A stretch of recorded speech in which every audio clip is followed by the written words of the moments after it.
وَإِذَا سَأَلَكَ عِبَادِي عَنِّي فَإِنِّي قَرِيبٌ أُجِيبُ دَعْوَةَ الدَّاعِ إِذَا دَعَانِ فَلْيَسْتَجِیبُوا لِی وَلْیُؤْمِنُوا بِی لَعَلَّهُمْ یرشدون۔ یہ آیت بڑی زبردست ہے اللہ کی رحمت کو بتانے کے لیے۔ ساڈی تا جی سندا ہی کوئی نہیں، یہ عام لوگ جی ساڈی تا رب سندا ہی کوئی نہیں، رب سب کی سنتا ہے، یہ یہاں بتانا ہے۔ وَإِذَا ان نہیں،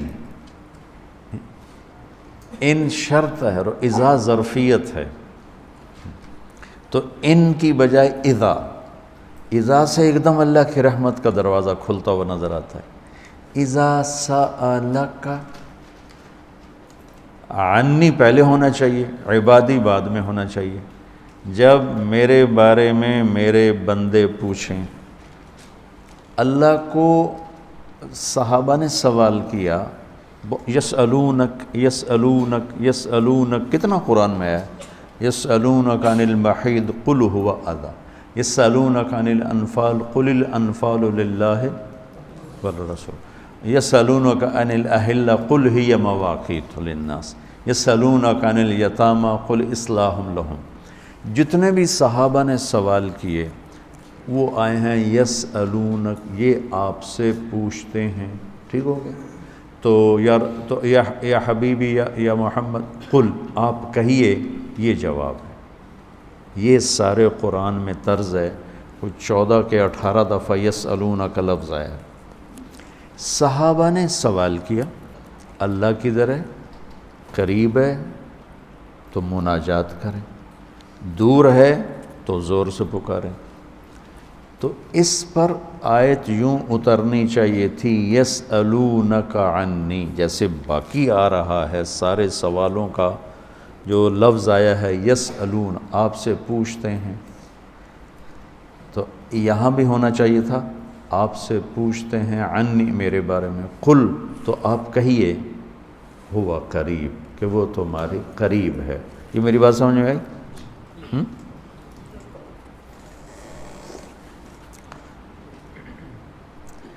یہاں اللہ تعالیٰ نے وَإِذَا سَأَلَكَ، یسألون کا مطلب ہے کہ ابھی یہ جواب ہے، بعد میں بدل سکتا ہے۔ یسألونک عن کذا قل ہوا، تو یسألونک اور قل ہوا میں حتمی نہیں ہے، ابھی یہ بات ہے، کل کو بدل بھی سکتی ہے۔ اذا کا مطلب ہے کہ یہ ابدی جواب ہے، یہ جواب قابل تبدیل نہیں ہے، یہ آگے جو جواب آئے گا وہ ہمیشہ کے لیے ہے۔ اب سنو، وَإِذَا سَأَلَكَ عبادی عنی، اپنے آپ کو بعد میں ذکر کیا اور اپنے بندوں کو پہلے ذکر کیا۔ اذا سألک الناس المؤمنون، یہ آ سکتا ہے نا، العباد، اذا سألک العباد، کیا کہا عبادی، اللہ کو یہ سوال اتنا پسند آیا، اللہ کہ تم تو ہو ہی میرے بندے، میرے بارے میں اپنے آپ کو بعد میں ذکر کیا اور عبادی کو پہلے ذکر کیا، کہ اللہ کے نبی سے صحابہ پوچھ رہے ہیں رب کے بارے میں بتائیں، تو اللہ تعالیٰ اس کو یوں لا کر کہتا ہے کہ یہ آپ سے میرے بارے میں پوچھیں تو میرے نبی آپ ہٹ جائیں، میں جواب دیتا ہوں، میں ہوں، تمہارے ساتھ ہوں، تمہارے پاس ہوں، شہرک سے زیادہ قریب ہوں، تمہارے ساتھ ہوں۔ تو کیسے کہتے ہو کہ میں تمہاری سنتا نہیں؟ اجیب دعوتاً، دعوت الدع، دعا دعا بار بار پکارنا، اور دعوتاً ایک دفعہ پکارنا۔ اللہ اس آیت میں کہہ رہا ہے کہ جو زندگی میں جس نے مجھے کبھی ایک دفعہ بھی پکارا ہو، میں اس کی دعا پر بھی لبیک کہتا ہوں۔ یہ نہیں کہ میں نہیں میں سنتا ہوں، تم سنانے والے بنو، ہم تو مائل بکرم ہیں، کوئی سائل ہی نہیں، راہ دکھلائیں کسے راہ رو منزل ہی نہیں، کوئی مانگنے والے تو بنو۔ اور میں قربان جاؤں، اس نے مانگنے کے لیے تقوی نہیں مانگا، کتنی عجیب بات۔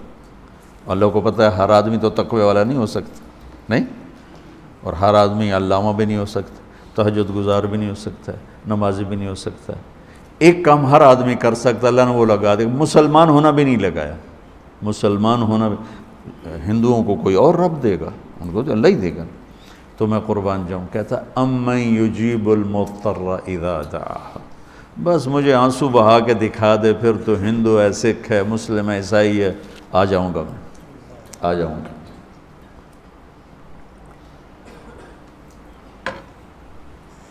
سب کی سنتا ہے۔ اجیب الدعوت الداع، ایک دفعہ بھی جو زندگی میں پکارتا ہے نا، اذا دعان، جب جس وقت اس کی زبان سے یا اللہ نکلے گا، میں لبیک کہتا ہوا ہوں گا۔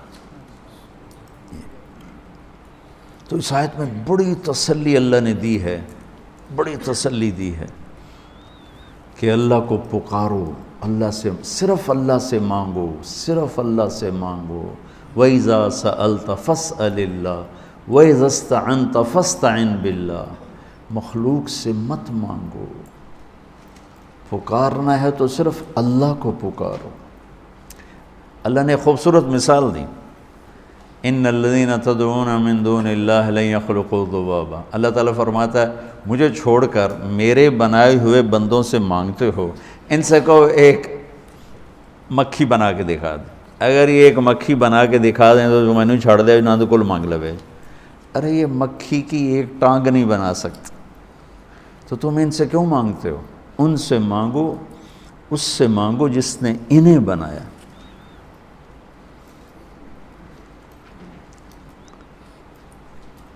تو اس آیت میں اللہ نے بڑی تسلی دی ہے کہ تم مانگنے والے رو دھو کے میرے سامنے رونا سیکھ لو، کر دوں گا، مضطر بن کے دکھا دو۔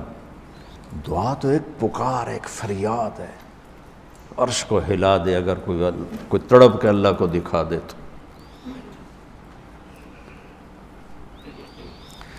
تو اس کے بعد ایک بڑی خوبصورت بات آئی ہے، وہ بتانا چاہتا ہوں۔ احل لکم لیلۃ الصیام الرفث الی نسائکم ہن لباس لکم وانتم لباس لہن۔ دنیا میں جو اللہ نے رشتے بنائے ہیں ان میں سب سے اہم، بنیادی، بڑا رشتہ خامند اور بیوی ہے۔ میں یہ کہاں سے بات کرتا ہوں؟ پڑھی ہوئی بات نہیں میری، قرآن سے استنباط ہے، اس طرح پر کہ والدین کے لیے چند آیات، بچوں کے لیے چند آیات، بہن بھائیوں کے لیے چند آیات، وراثت کے لیے 2 رکوع ہیں، اس میں سب کا ہی ذکر ہے، اور خامند اور بیوی کے لیے سینکڑوں آیات۔ اسی صورت میں، اسی پارے میں آگے جا کر 13، 14، 15 3 رکوع مسلسل خامند بیوی، خامند بیوی، خامند بیوی کہ جھگڑا ہو گیا ہے اور صلح نہیں ہو رہی، طلاق تک نوبت پہنچی ہے، تو اللہ نے طلاق دینے کا بھی طریقہ بتایا، اور خامند اور بیوی کے رشتے کے لیے پوری سورت اللہ تعالیٰ نے اتاری، اور سورت بقرہ کو بھر دیا ہے، سورت آل عمران بھری پڑی ہے، سورت نساء بھری پڑی ہے، سورت مائدہ بھری پڑی ہے، کہ 2 زندگیاں کس طرح خوبصورت انداز میں زندگی مکمل کریں، چونکہ یہ اس رشتے پر آگے نسل قائم ہوتی ہے، نسل وجود میں آتی ہے، تو اس کو سب سے زیادہ اللہ نے کھول کے بیان کیا۔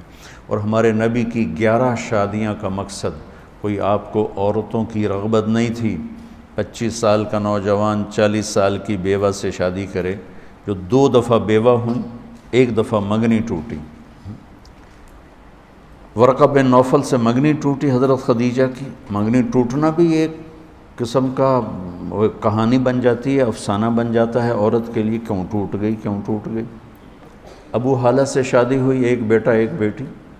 ابن عابد سے شادی ہوئی، 1 بیٹا، ابو حالہ بھی فوت ہو گئے، پھر شادی ہوئی تو ابن عابد وہ بھی فوت ہو گئے، اور حضرت خدیجہ رضی اللہ تعالیٰ عنہ 40 برس کی عورت ہیں اور آپ 25 برس کے نوجوان ہیں، اور آپ ان سے شادی کر کے زندگی کے 25 سال ساتھ گزار دیتے۔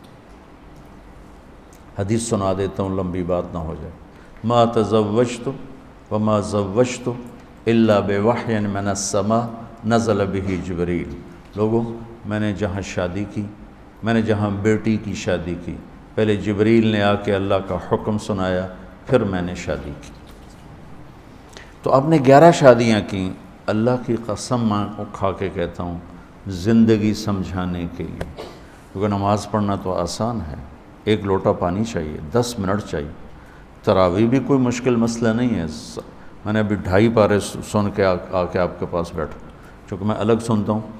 تو 1.5 گھنٹہ 1.25 گھنٹے میں، 55 منٹ میں، 50 منٹ میں، ایک دفعہ میں نے 10 پارے سنے، 2 دفعہ 10 پارے سنے، تو 5-6 گھنٹے میں فارغ ہو گئے. لیکن جو زندگی ہوتی ہے، جو شادی ہوتی ہے، وہ پوری زندگی کا معاملہ ہوتا ہے. وہ صرف وقتی کام نہیں ہوتا. صبح سے شام تک روزہ رکھا، فارغ ہو گئے. 5 دن میں حج کیا، فارغ ہو گئے. جیب سے نکال کے پیسے دیے، زکوٰۃ سے فارغ ہو گئے. لیکن میں نے زندگی کس طرح گزارنی ہے. کسی کی بیٹی میرے ساتھ جڑنے لگی ہے، اور عورت کسی کا بیٹا اس کے ساتھ جڑنے لگا ہے. اب یہ لڑکا کسی اور گھر میں ہے، لڑکی کسی اور گھر میں ہے. اس کی اپنی عادات ہیں، اس کی اپنی عادات. یہ دونوں کس طرح چلیں، اس پر قرآن نے سینکڑوں آیات بیان کی.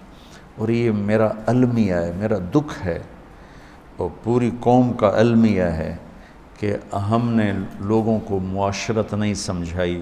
عبادات عبادات عبادات عبادات. جس چیز کی کوشش کی وہ وجود میں آ گئی. فقہ ہماری ضرورت ہے تو وجود میں آ گئی. اور تبلیغ کے لیے نکلنا، لوگوں کو اللہ کی بات سنانا ہماری ضرورت ہے. جب کوشش کی تو وہ چیز وجود میں آ گئی. اور تزکیہ ذکر کے بغیر نہیں ہو سکتا، صحبت کے بغیر نہیں ہو سکتا. جب اس کی کوشش کی گئی تو وجود میں آ گئی. لیکن ایک خلا باقی رہ گیا جس کو بولا نہیں گیا کہ بیوی سے سلوک کیسے ہو، ماں باپ سے سلوک کیسے ہو، اولاد ہو تو بچوں کے ساتھ سلوک کیسا ہو. تو وہاں خلا آ جاتا ہے. وہاں وہ بالکل ایسے ہو جاتا ہے جیسے اس کو پتہ کیوں نہیں ہو، جہالت کی زندگی پہ اتر آتا ہے. تو میرے اللہ نے کیا خوبصورت انداز میں بات سمجھائی ہے. ہن لباس لکم. پہلے انہیں ذکر کیا، پھر تمہیں بعد میں ذکر کیا. وَأَنْتُمْ لِبَاسٌ لَهُنْ. پہلے ان کو لائے ہیں، بعد میں تمہیں لائے. پہلے عورت کو لائے ہیں، پھر مرد کو لائے ہیں.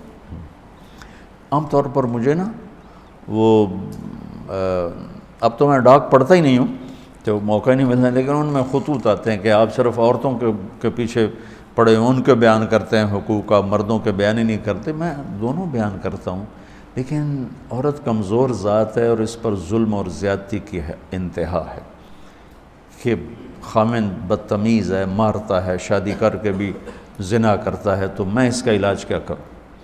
وہ میرے سامنے روتی ہیں، چیختی ہیں، چلاتی ہیں. تو 100 کیس جب میں سنتا ہوں تو اس میں 95 ہوتے ہیں جو لڑکا، اس کے والدین کی زیادتی نہیں ہوتی، ظلم ہوتا ہے. اور 5 ایسے ہوتے ہیں جس میں لڑکی اور اس کے والدین کی زیادتی اور ظلم ہوتا ہے. تو جو چیز زیادہ ہو رہی پھر اس کو میں زیادہ بیان کرتا ہوں. میں اسی معاشرے میں پروان چڑھوں. میں کون سا کوئی ہوائی مخلوق ہوں کہ میں کسی اور سیارے سے آ گیا اور مجھے پتہ کوئی نہیں.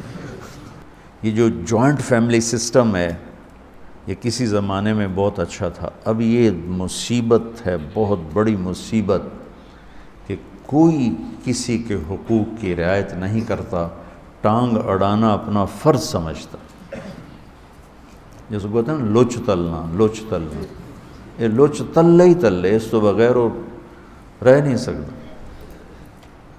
شریعت اس کا تقاضا کرتی ہے کہ بچہ بچی الگ زندگی گزارنا چاہیں تو ان کو والدین ان کو گنجائش دیں. اگر اس کی گنجائش نہیں ہے، مطلب میری شادی ہوتی ہے، میری بیوی مجھ سے کہتی ہے کہ مجھے الگ گھر چاہیے اور میرے پاس پیسے ہیں تو میں اس کو لے کر دوں گا، یہ اس کا میرے اوپر حق ہے. اگر میرے اتنی گنجائش نہیں ہے تو میں اس کو کرائے پر لے کر دوں گا.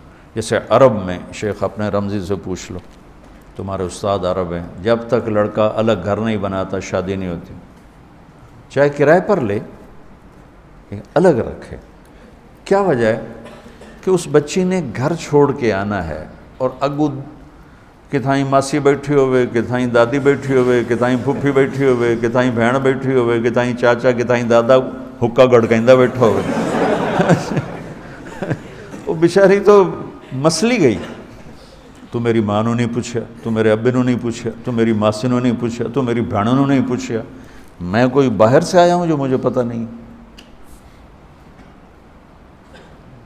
تو اس لیے شریعت کیا کہتی ہے کہ الگ گھر، تاکہ دو زندگیاں چلنا تو آسان ہے، اور ایک زندگی آ کر 10 زندگیوں سے ملے تو وہ تو مصیبت ہے۔ جب کبھی حسن سلوک تھا تو بہت اچھا تھا، اب تو یہ ایک عذاب ہے۔ پھر وہ کیا کرے؟ اگر الگ کرائے پر بھی نہیں لے کے دے سکتا تو پورشن اپنے گھر میں الگ اس کو کر کے دے، 2 کمرے ہوں، ٹوائلٹ ہو، کچن ہو، اس کی پرائیویسی ہو، اس کی علیحدگی میں اپنا میاں بیوی بیٹھ سکیں، بات کر سکیں۔ اگر اس کی بھی گنجائش نہیں تو 1 کمرہ، 1 کچن، 1 ٹوائلٹ، یہ حق واجب ہے۔ اگر اس کی بھی گنجائش نہیں تو پھر تسبیح پڑھے تھے، روزے رکھے،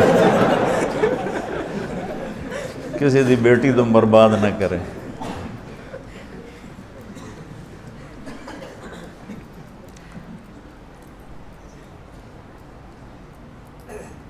میرے نبی نے فرمایا تزینوا لنسائکم، اپنی بیویوں کے لیے زیب و زینت اختیار کرو۔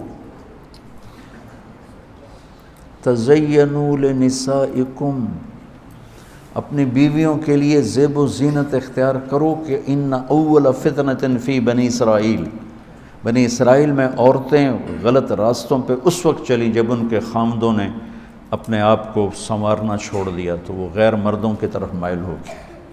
اور ایسے ہی عورتوں کے لیے کہا اشارتاً، آپ نے فرمایا کہ ان الحور عین لتتزین لزوجها کما تتزین ام سلمہ لرسول اللہ، سبحان اللہ۔ فرمایا کہ آپ نے فرمایا کہ جنت کی حوریں اپنے خاوند کے لیے ایسے میک اپ کریں گی جیسے ام سلمہ میرے لیے میک اپ کرتی۔ سبحان اللہ، میرے نبی دین سکھا رہے ہیں، یہ دین بتا رہا ہوں۔ اب جس لڑکی نے جا کے سارا چولہا سنبھالنا ہے تو میک اپ کے وہ تو انہیں توے دی سائے منہ تے مال کے آ جائے۔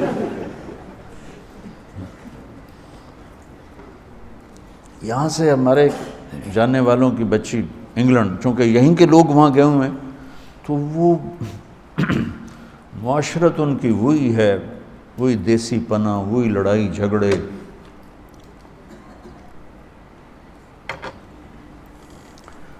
وہ لڑکی سارا دن ساس سسر کی خدمت کر کر کچن نہ نکلے، اس کا خامد کہا کوئی میرے لیے بھی تو ٹائم دے بابا، تو میرے لیے آیا نہیں، امی یہ کہہ رہی ہیں، ابو یہ کہہ رہے ہیں، امی یہ کہہ رہی ہیں، ابو یہ کہہ رہے ہیں۔ اس نے کہا تو امی ابو کی خدمت کرو، اس نے جا کے دوئی شادی کر لی۔ پھر وہ روئے۔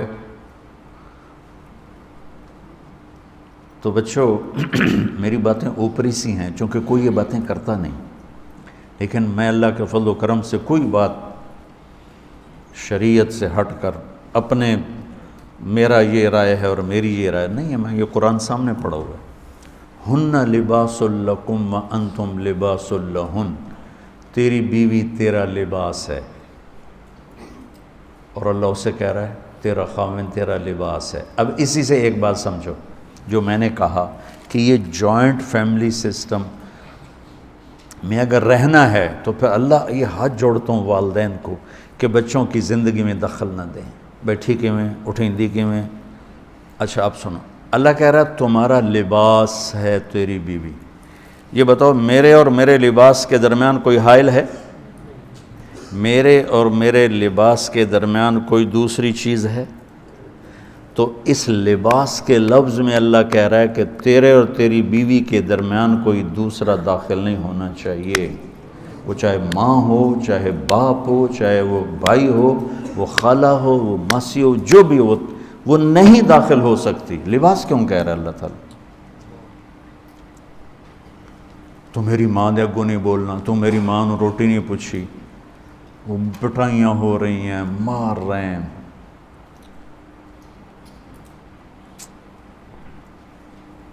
دوسری طرف بھی ہے کہ جانے والی ایسی بدتمیز بد زبان ہوتی ہے اور اس کے والدین اتنے بے وقوف ہوتے ہیں کہ شادی کے بعد بھی لڑکی کو اپنے کنٹرول میں رکھنے والے والدین اپنی بیٹیوں کے گھر برباد کر دیتے۔ یہ کیسز بھی ہیں۔ شادی کر لی، اب خامد اور اس کو زندگی گزارنے دو، پیچھے سے ماں اس کے کان مروڑتی رہتی ہے تو اپنی بیٹی کا گھر خود ہی برباد کر دیتی۔